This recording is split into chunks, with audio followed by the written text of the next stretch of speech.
Joe, I'm not just lying more than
Guys, this man in Abanisete is a good man.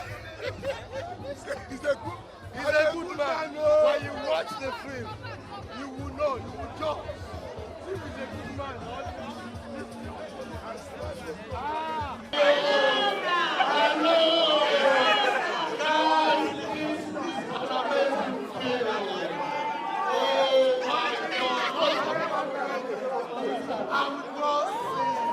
Abanisete is a nice thing. The only thing you can do is each one should tell one. Take your body, take your mind. That's all we do. Go out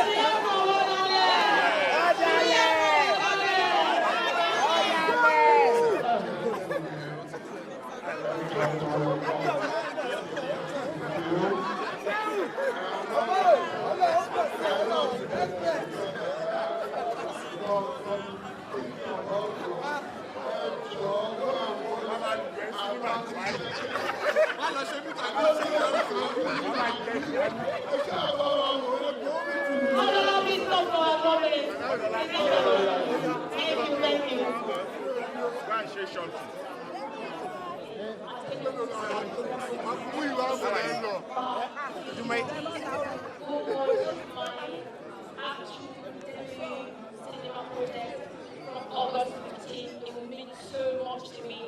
Thank you, everybody, for coming out to see me. It's exciting. I can't continue myself how I feel right now.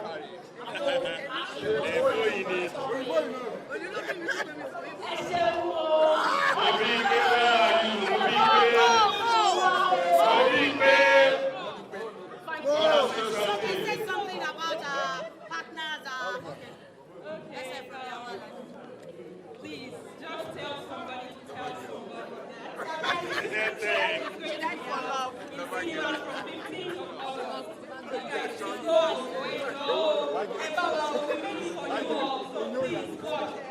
Thank you. Okay, guys, I'd like to thank you to my co-promoter on this one. Big thanks to K1, big thanks to Up Studio, big thanks to Uncle Miro, Demi. Thank you, and thank you all, everybody. Thank you. Thank you.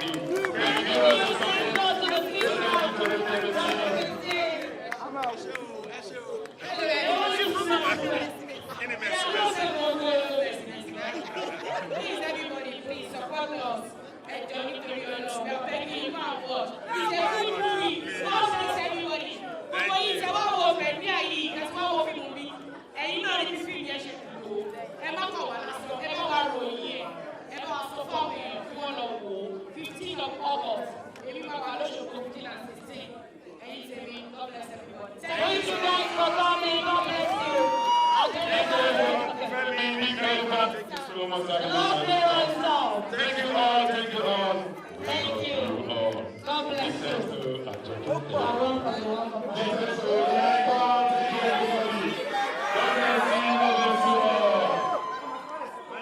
Let's go after 15 minutes.